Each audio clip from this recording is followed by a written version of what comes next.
Assalamualaikum kawan, selamat datang di Kayu Lara. Ghouta atau Ghutah merupakan kota bersejarah.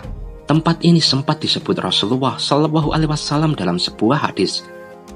Diriwayatkan Abu Dawud dari Abu Darda menjelaskan, Rasulullah Shallallahu Alaihi Wasallam bersabda, sesungguhnya saat terjadinya perang yang agung, pangkalan pasukan kaum muslimin berada di daerah Ghutah, sebuah daerah di pinggiran Madinah yang dikenal dengan nama Damaskus, salah satu kota terbaik di negeri Sam. Di dalam atlas hadis karangan Dr. Shauki Abu Khalil, Al-Ghutah disebutkan sebagai kumpulan tanaman, sebuah wilayah di Damaskus. Di dalamnya terdapat sungai-sungai dan pepohonan berbuah ranum, paya, rawa dan perkebunan yang bersih dan pemandangan yang indah. Daerah itu dilalui oleh sungai Barat yang mencukupi keperluan airnya selama ribuan tahun. Selain Ghutah, Rasulullah Shallallahu Alaihi Wasallam juga mengungkap Damaskus dalam nubuatnya. Kota ini terletak di bagian barat daya Suriah. Damaskus terletak di oasis, suatu daratan setengah gersang. Bukan tanpa alasan Nabi Shallallahu Alaihi Wasallam mengungkap jika Damaskus merupakan kota terbaik di dunia. Salah satu kota dengan peradaban tertua di dunia ini dibangun 3000 tahun sebelum Masehi.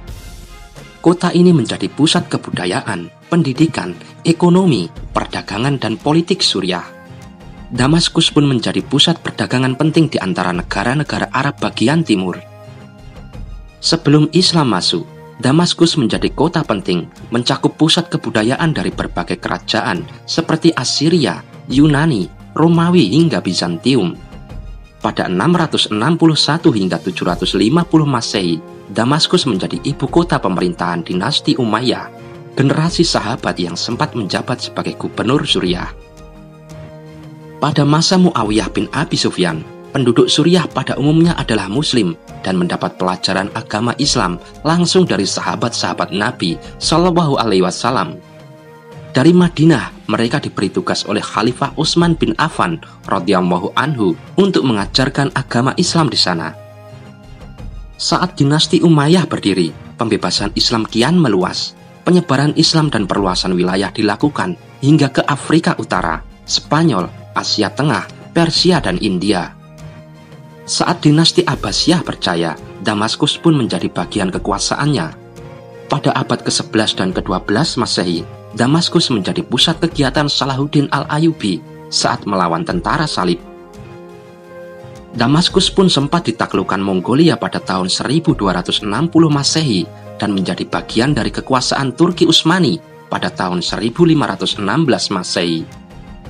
Hingga Suriah merdeka dari penjajahan Prancis pada tahun 1946 dan Damaskus menjadi ibu kotanya. Jika Ghutah dinubuatkan Nabi Shallallahu Alaihi Wasallam akan menjadi pangkalan kaum muslimin, namun mengapa konflik di Damaskus dan Ghutah tak kunjung reda? Suriah pun kerap menjadi ladang pembantaian umat Islam di sana. ISIS bahkan sempat merajalela di kota tua itu. Lalu bagaimana mungkin Ghutah menjadi layak sebagai pangkalan militer bagi kaum muslimin di akhir zaman? Selain menjadi mukjizat yang dimiliki Nabi Shallallahu Alaihi Wasallam, tujuan lain adanya nubuah adalah sebagaimana Nabi Shallallahu Alaihi Wasallam mendorong umatnya untuk berbuat yang terbaik. Ayat Al-Quran yang berbunyi, sesungguhnya Allah tidak merubah keadaan suatu kaum sehingga mereka merubah keadaan yang ada pada diri mereka sendiri. Quran Surat Ar-Ra'd ayat 11. Penjelasan ayat tersebut kian relevan dalam memaknai sebuah nubuat. Untuk memulihkan Ghutah, pendekatan saat ini yang harus digunakan adalah bahasa ukhuwah, yaitu persaudaraan dan rasa cinta sesama umat muslim. Harus dimulai untuk membangkitkan kembali Ghutah dan Damaskus.